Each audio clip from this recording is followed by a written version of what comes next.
मई जून की तपती गर्मी का मौसम चल रहा था। गौरी भरी दोपहर चूल्हे के आगे रोटी सेक रही थी। तभी वह खुद से बोलती है, हे भगवान, एक तो इतनी भरी दोपहरी है, ऊपर से यह गरीबी। करूँ तो क्या करूँ? मुझ गरीब बहू का गर्मी में इस रसोई में खाना बनाते बनाते एक दिन जान चली जाएगी।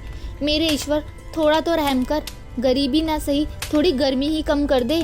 गौरी इतना बोल ही रही होती है कि तभी वहाँ उसका पति धनीराम और उसकी सास शांति आ जाते हैं और धनीराम बोलता है, अरे गौरी कहाँ मर गई? अरे जल्दी से मटके का ठंडा पानी दे दे, गर्मी के मारे जान निकली जा रही है। पता नहीं भगवान भी क्या चाहता है, क्यों इतनी गर्मी डाल रहा है। ऐसा लग रहा है आसमान से सूरज की रोशनी की जगह अंगारे बरस रहे हैं।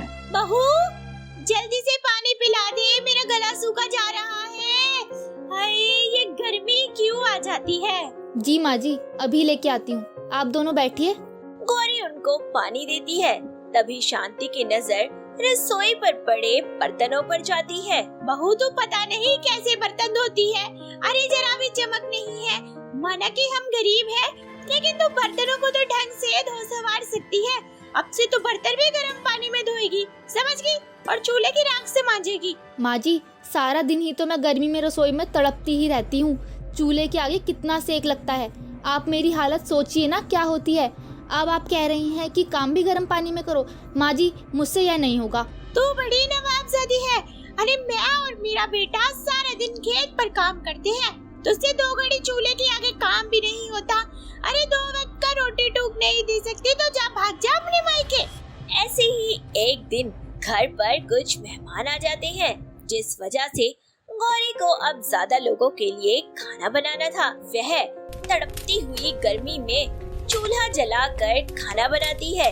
सभी मेहमान जब खाना खा के चले जाते हैं तो गौरी खुद से कहती है, मन तो कर रहा है कि ठंडे ठंडे बर्फ वाले पानी में डूब जाऊं और कई घंटों तक बस डूबी ही रहूं। इतनी ज्यादा गर्मी लग रही है। मेरे हाथ पैर चूल्हे के आगे काम कर करके कैसे लाल पड़ गए हैं, पर किसी को मेरा दर्द नजर ही नहीं आता। एक काम करती हूँ, धनीराम जी जो कुएं का पानी लाए थे उससे नहा लेती हूँ, थोड़ी ठंडक मिलेगी।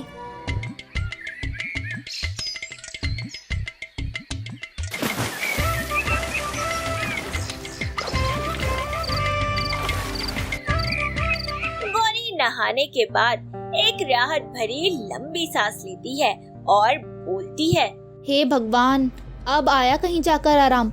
ऐसा लग रहा था जैसे चूल्हे के अंगारों की तरह मेरा बदन भी जल रहा है। अब जाकर कहीं मुझे राहत मिली है। मन तो कर रहा है कुएं के पास जाकर कुएं का पानी निकालकर अपने ऊपर डालती ही रहूं।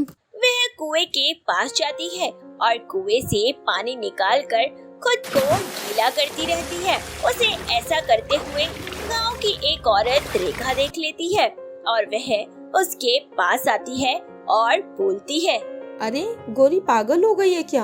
अरे कौन सा भूत तेरे सर चढ़ गया जो ऐसे ठंडे पानी से उतार रही है? क्या बताऊं रेखा बहन, गर्मी में रसोई का काम कर करके बुरी हालत हो गई है।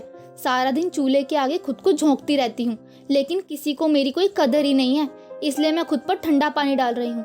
बहुत गर्मी लग रही थी बहन। लेकिन गौरी, ये करना गलत है। मैं समझ सकती हूँ कि गर्मी बहुत है, लेकिन ऐसे में खुद पर पानी डालना गलत है। इससे तुम्हारी तबीयत भी खराब हो सकती है। यह सब मत करो। पहले अपना पसीना अच्छे से सुखा लो, उसके बाद खुद पर ठंडा पानी डालो। अगर ऐसे ही पानी डालती रहोगी तो एक दिन तुम्हें लेने के देने पड़ जाएंगे। अरे रेखा बहन, कोई तो चैन की सांस लेने दो इस गरीब बहू को, जिसे देखो अपनी अपनी राय देकर चला जाता है। मुझे इससे अच्छा लग रहा है। भगवान के लिए मुझे 2 पल के लिए अच्छा महसूस कर लेने दो। वक्त बीतता जाता है और गर्मी भी बढ़ती जाती है। जब भी गौरी को रसोई के काम से फुर्सत मिलती, वह फटाफट से कुएं पर पहुंच जाती और ठंडे पानी से खुद के बदन को भिगो लिया करती। धीरे धीरे गौरी को इस चीज की लत लग जाती है, जिस वजह से उसे जुकाम अपनी गिरफ्त में ले लेता है। ऐसे ही एक दिन गौरी शांति और धनीराम को चाय दे रही होती है और उसे लगातार छींक पर छींक आती जाती है। अरे बहू, क्या हो गया? नाक में कौन सा बाजरे का दाना चला गया जो तू इतना छींक रही है? अरे अब तो कोई सर्दी भी नहीं पड़ रही जो तुझे ठंड से जुकाम हो गया। माँ जी, मुझे क्या पता जुकाम कैसे हो गया। अब इसमें भी आपको दिक्कत है। आप दवाई लाकर दे दीजिए, मैं खा लूंगी। उससे मुझे आराम हो जाएगा। हाँ हाँ क्यों नहीं। अरे घर में वैसे ही पैसे को लेकर हाथ तंग रहता है और तू ऊपर से दवाइयों का खर्चा और बढ़ा दे।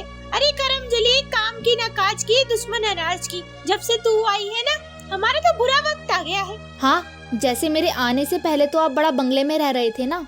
हाँ तो एक काम करना, चले जा अपने मायके, वहीं से ले आइयो दवाई। ताना मारने के अलावा कुछ नहीं आता आपको। अरे सारा दिन गर्मी में रसोई में जलती मरती खाना बनाती हूँ, तब किसी को मेरी हालत पर तरस नहीं आता। मैं भी इंसान हूँ, मुझे भी गर्मी लगती है, पर नहीं, आप दोनों माँ बेटे के लिए तो मैं पत्थर ही बन गई हूँ। अरे गर्मी में मेरे हाथ पैर और चेहरे की हालत देखो क्या हो गई है, और आप लोग दवाई तक नहीं ला सकते। माँ जी, मैंने आपसे दवाई मांगी है, कोई सोने के कंगन नहीं मांग लिए। और एक तो इतनी छोटी सी रसोई है जिसमें सांस भी ना आए। अरे ऐसी रसोई में कोई अच्छा खासा इंसान भी पागल हो जाए। और आप रहने दीजिए माँ जी, मुझे दवाई नहीं चाहिए, मैं ऐसे ही ठीक हो जाऊंगी। इतना कहकर गौरी गुस्से में रसोई में जाती है और गर्मी में फिर से चूल्हा जलाकर खाना बनाने लगती है और पसीने से दरबदर होते हुए खुद से कहती है, पता नहीं भगवान कैसी परीक्षा ले रहा है। एक तो यह गर्मी में रसोई मेरी जान ले रही है, ऊपर से मेरी सास को सिर्फ मैं कामचोर ही लगती हूँ, और पति अपनी माँ के आगे जुबान ही नहीं खोलता। जल्दी खाना बना के कुएं के पास जाके ठंडा पानी सर पे डालती हूँ, थोड़ा दिमाग ठंडा होगा। गौरी खाना बनाने के बाद कुएं के पास चली जाती है, जिसके बाद गौरी गुस्से में गर्मी से राहत पाने के लिए लगातार कुएं से बाल्टियां निकालकर खुद पर बरसाती जाती है और घर आकर गीले कपड़ों में ही सो जाती है।